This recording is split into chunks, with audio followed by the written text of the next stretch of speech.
Hello guys, welcome again to Jupiter classes. मैं शाहिद आज आपके लिए लेकर के आया हूँ आपके FEE एग्ज़ाम का जो चैप्टर 9 है, यानी characteristics and problems of developing countries. ठीक है, तो ये टॉपिक है।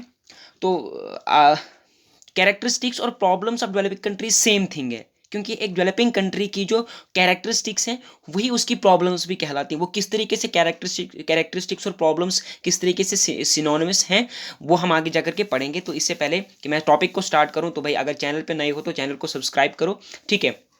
और साथ ही में अगर अब तक आपने हमारा जो एंड्रॉयड एप्लीकेशन है वो डाउनलोड नहीं किया, तो भाई उसको जल्द से जल्द डाउनलोड करो, और लिंक जो है डिस्क्रिप्शन बॉक्स में मिल जाएगा, ठीक है। तो अब हम स्टार्ट करते हैं। तो सबसे पहला जो कैरेक्टरिस्टिक है या फिर प्रॉब्लम कहो एक डेवलपिंग कंट्री के, वो है लो GNP पर कैपिटा या लो इनकम पर कैपिटा, ठीक है।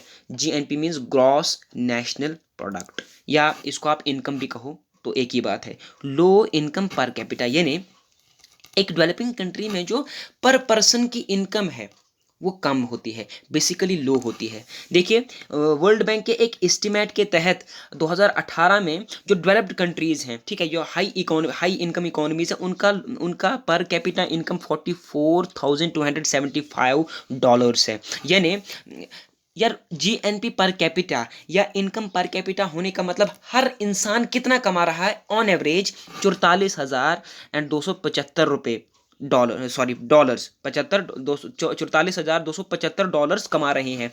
हाई इनकम कंट्रीज़ की बात करी जाए या फिर डेवलप्ड कंट्रीज़ की बात करी जाए। लेकिन इसके बरअक्स अगर आप डेवलपिंग कंट्रीज़ में देखें तो हर बंदा कितना कमा रहा है, ऑन एवरेज $841। तो आप देख पा रहे होंगे कि GNP पर कैपिटा या फिर इनकम पर कैपिटा कितना कम है डेवलपिंग कंट्रीज में, ठीक है। लेकिन लेकिन ये ज़रूरी नहीं कि सारी की सारी डेवलपिंग कंट्रीज़ में जो क्या कहते हैं लो ये पर कैपिटा इनकम जो है वो कम ही हो।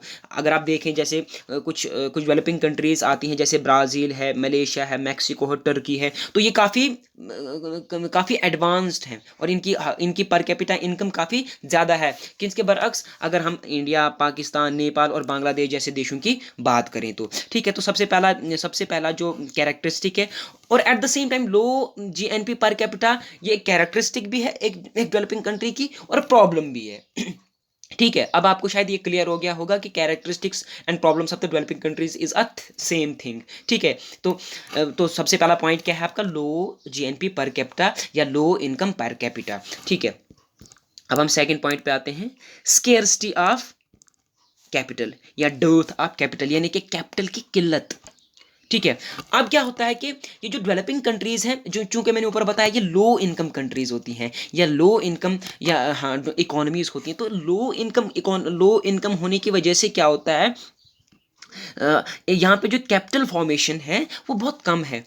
कैपिटल फॉर्मेशन का मतलब है कि जो क्या कहते हैं, प्रोडक्टिव कैपेसिटी बढ़ जाना। तो प्रोडक्टिव कैपेसिटी किसी भी इकोनॉमी की प्रोडक्टिव कैपेसिटी को बढ़ने का प्रोडक्टिव कैपेसिटी के बढ़ने को हम कहते हैं कैपिटल फॉर्मेशन। तो कैपिटल फॉर्मेशन में मतलब कि प्रोडक्टिविटी किस तरीके से बढ़ जाती है भाई, टेक्नोलॉजी के आने से, है ना। टेक्नोलॉजी में एडवांस में होनी चाहिए, या फिर आप यूँ कहो कि जो प्रोडक्शन टेक्निक हम इस्तेमाल करते हैं उनमें उनमें इम्प्रूवमेंट आना, वगैरह वगैरह। तो अब क्या है कि ये जो कैपिटल फॉर्मेशन है ये डिपेंड करती है इन्वेस्टमेंट पे।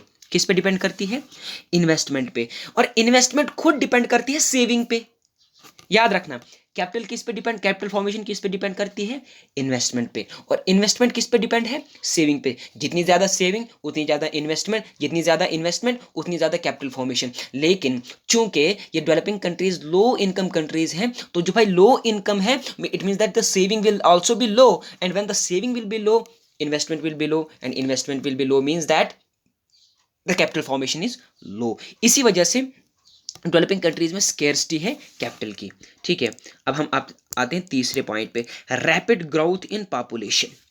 अब क्या है कि जो डेवलपिंग कंट्रीज है ना, यहाँ की जो पॉपुलेशन है ये काफ़ी तेज़ी से बढ़ती है, ठीक है, काफ़ी तेज़ी से बढ़ती है। एक रिपोर्ट के तहत इन डेवलपिंग कंट्रीज़ में हर साल मतलब कि 2% के रेट पर क्या हो रहा है, पॉपुलेशन बढ़ रही है इन इन इन इन कंट्रीज में, ठीक है। अब ये पॉपुलेशन क्यों बढ़ रही है, तो इसकी इसकी सबसे बड़ी वजह कही जा रही है मेडिकल फैसिलिटीज़, क्योंकि मेडिकल फैसिलिटी होने की वजह से क्या हो गया कि डेथ रेट जो है इन इन कंट्रीज़ में वो काफ़ी कम हो गया। तो डेथ रेट कम होने की वजह से क्या हो गया, पॉपुलेशन बहुत ज़्यादा बढ़ रही है, ठीक है।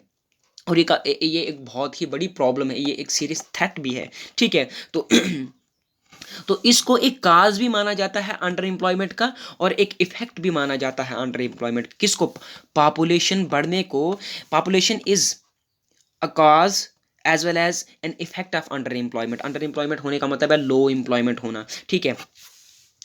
ये था आपका तीसरा पॉइंट। अब हम आते हैं चौथे पॉइंट पे, लो प्रोडक्टिविटी। तो लो प्रोडक्टिविटी होने का मतलब क्या है कि यहाँ पे जो पैदावार होती है गुड्स एंड सर्विसेज की एक फाइनेंशियल ईयर में वो काफ़ी लो है। क्यों है लो, क्योंकि क्योंकि level of income, level of living जो है या स्टैंडर्ड ऑफ लिविंग जो है वो इन कंट्रीज़ में कम है, क्योंकि मैंने ऊपर बताया इनकम कम है, ठीक है, कैपिटल फॉर्मेशन कम है, पॉपुलेशन बहुत ज़्यादा है, ठीक है। तो इसकी वजह से जो लिविंग स्टैंडर्ड है लोगों का वो डेवलपिंग कंट्रीज़ में काफ़ी कम है, तो इसकी वजह से प्रोडक्टिविटी भी कम है। अब ये प्रोडक्टिविटी कम कैसे होती है, अब देखो प्रोडक्टिविटी जो है ना किसी भी कंट्री के वो काफ़ी फैक्टर्स पे डिपेंड करती है, जैसे जैसे health and skill of labour, ठीक है।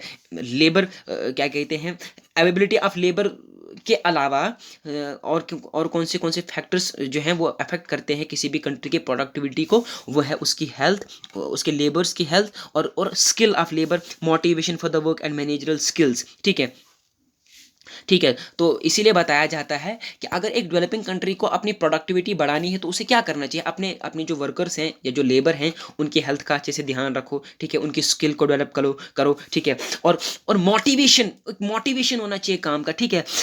जैसे यार, जैसे आप फाइनेंस अकाउंट असिस्टेंट के लिए पढ़ रहे हो, आप इसलिए पढ़ रहे हो क्योंकि आपको पता है कि हम पढ़ेंगे तो नौकरी मिलेगी, जॉब मिलेगी, तो आपके लिए ये जो जॉब है वो मोटिवेशन आपकी स्टडी के लिए, ठीक है। तो उसी तरीके से काफ़ी सारी मोटिवेशंस रहते हैं यार किसी भी, अगर आपने प्रोडक्टिविटी बढ़ानी है तो जैसे आप लो टैक्स कर दो, ठीक है, टैक्स रेट को कम कर दो, और भी काफ़ी सारे इनाम्स हैं, बोनस कर दो, बोनस एक्सटेंड करो लेबर्स को या वर्कर्स को, सो दैट कि वो अच्छे से काम करे, जब दिल खुश होगा उनका तो उनकी प्रोडक्टिविटी भी बढ़ेगी। तो इसीलिए इसीलिए चूंकि हेल्थ और स्किल ऑफ वर्कर्स जो डेवलपिंग कंट्रीज है वो काफ़ी लो है, इस वजह से प्रोडक्टिविटी भी लो है। अब हम आते हैं पांचवें टॉप पॉइंट पे, टेक्नोलॉजिकल बैकवर्डनेस। यानी ये जो डेवलपिंग कंट्रीज़ हैं वो टेक्नोलॉजिकली काफ़ी बैकवर्ड हैं, ठीक है। अब कैसे हैं बैकवर्ड, क्या बहुत सारी जो डेवलपिंग कंट्रीज़ में काफ़ी सारी जो इंडस्ट्रीज़ हैं उनमें जो प्रोडक्शन टेक्निक इस्तेमाल होती है ना, वो प्रोडक्शन टेक्निक बैकवर्ड है, ठीक है। और इसके लिए वजह क्या है, इसके लिए जो रीज़न है, it is lack of research and development, ठीक है। अगर एक डेवलपिंग कंट्री टेक्नोलॉजिकली बैकवर्ड है तो इसके लिए जो मेन रीज़न है वो है lack of research and development, ठीक है। उसके बाद हाई लेवल ऑफ अनएम्प्लॉयमेंट, ये तो होना ही है। डेवलपिंग कंट्रीज़ में एम्प्लॉयमेंट जो है वो काफ़ी ज़्यादा होती है, अनएम्प्लॉयमेंट काफ़ी ज़्यादा होती है, ठीक है।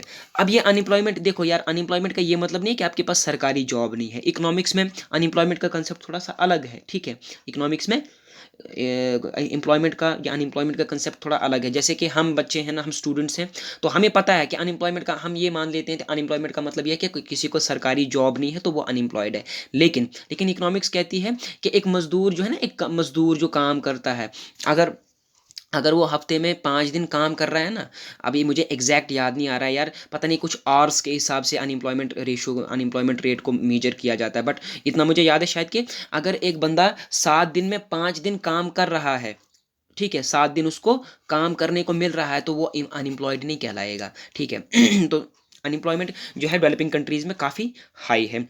इसके पीछे जो रीज़न है वो है हाई लेवल ऑफ पॉवर्टी, ठीक है।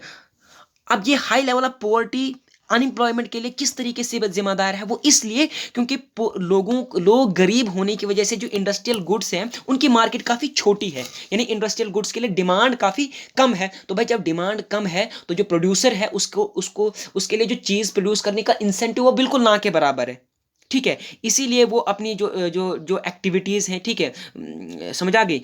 इसीलिए वो जो अपनी इंडस्ट्रियल एक्टिविटीज़ है उनको एक्सपैंड नहीं करते। अगर जब तक वो अपनी इंडस्ट्रियल एक्टिविटीज़ को एक्सपैंड नहीं करेंगे तो उनको, अब क्या होगा जब वो अपनी इंडस्ट्रियल एक्टिविटीज़ को एक्सपेंड करेंगे यानी प्रोडक्शन बढ़ाएंगे, तो उनको प्रोडक्शन बढ़ाने के लिए काफ़ी सारी नए लेबर लगाने पड़ेंगे। नए लेबर लगाएंगे तो इट मीन एम्प्लॉयमेंट जो है कम होगी। लेकिन जब डिमांड ही कम है, क्योंकि गरीब हैं, पैसे उतने नहीं, वो डिमांड नहीं करते। इस डिमांड कम होने की वजह से क्या है, अनएम्प्लॉयमेंट प्रिवेल करती है डेवलपिंग इकोनॉमीज़ में। इसीलिए जो जॉन मेनार्ड कीन्स हैं, जो, ठीक है, जो एक बहुत ही रिनाउंड इकोनॉमिस्ट हैं अमेरिका के, तो उन्होंने कहा है कि इफेक्टिव डिमांड जो है वो डेवलपमेंट में या फिर अनएम्प्लॉयमेंट रेट को ख़त्म करने में काफ़ी अहम रोल अदा करती है। समझ आ गई, ठीक है। तो माना जाता है कि एट प्रेजेंट जो डेवलपिंग कंट्रीज हैं, 35% उनकी जो लेबर फोर्स है, यानी कि 35% उनकी जो टोटल लेबर फोर्स है उसमें से 35% जो है वो अनयूटिलाइज्ड है। समझ आ गई, unutilised. Low level of human wellbeing. अब क्या है, low level of human wellbeing. अब क्या कहते हैं, human wellbeing means standard of living. अब कहते हैं कि लोगों का जो वेलबींग है इकोनॉमिक्स में वो 3 डिवाइसेस पे डिपेंड करता है। एक, current prospective of real income, health और एजुकेशनल अटेनमेंट्स, ठीक है। अगर आप पहले 2 डिवाइसेस को देखो, रियल इनकम और हेल्थ, तो आपको सीधा पता लग जाएगा कि भाई लेवल ऑफ ह्यूमन बीइंग या वेलबींग जो है डेवलपिंग कंट्रीज में वो काफ़ी लो है। समझ आ गई आपको, ठीक है। एग्रेरियन इकोनॉमी, अब क्या बोलता है, एक इकोनॉमिस्ट हैं हार्वे लिविंगस्टीन, उन्होंने बताया कि जो डेवलपिंग कंट्रीज़ हैं वो मोस्टली क्या है, एग्रेरियन इकोनॉमीज़ है। एग्रेरियन इकोनॉमीज़ का मतलब क्या है, वहाँ के जो लोग हैं उनका जो जो मेन ऑक्यूपेशन है वो एग्रीकल्चर है। इसीलिए बताया जाता है कि 30 से 75% पॉपुलेशन जो डेवलपिंग कंट्रीज़ के वो एग्रीकल्चर पे डिपेंड करती है, यानी कि एग्रीकल्चरल एक्टिविटीज़ पे डिपेंड करती है फॉर देयर लिविंग, ठीक है। Wide in wide income in equalities. अब क्या बोलता है कि वाइड इनकम इन इक्वालिटीज़ मतलब कि the gap between the poor and the rich, ठीक है। तो ये जो डेवलप्ड कंट्रीज है ना, अगर आप देखोगे तो पुअर और रिच के बीच में जो गैप है ना वो उतना ज़्यादा नहीं है। इनकम की बात कर रहा हूँ मैं, ठीक है। लेकिन अगर आप डेवलपिंग कंट्रीज़ में देखें तो डेवलपिंग कंट्रीज़ में जो इनकम इक्वालिटीज़ हैं वो काफ़ी ज़्यादा हैं। तो भाई ये था हमारा आज का टॉपिक, ठीक है, problems and the characteristics of a developing country, ठीक है, या डेवलपिंग कंट्रीज़। तो टॉपिक अगर पसंद आया हो तो वीडियो को लाइक शेयर करो और साथ ही में चैनल को सब्सक्राइब करो। तो मिलते हैं नेक्स्ट वीडियो में, till then bye, take care.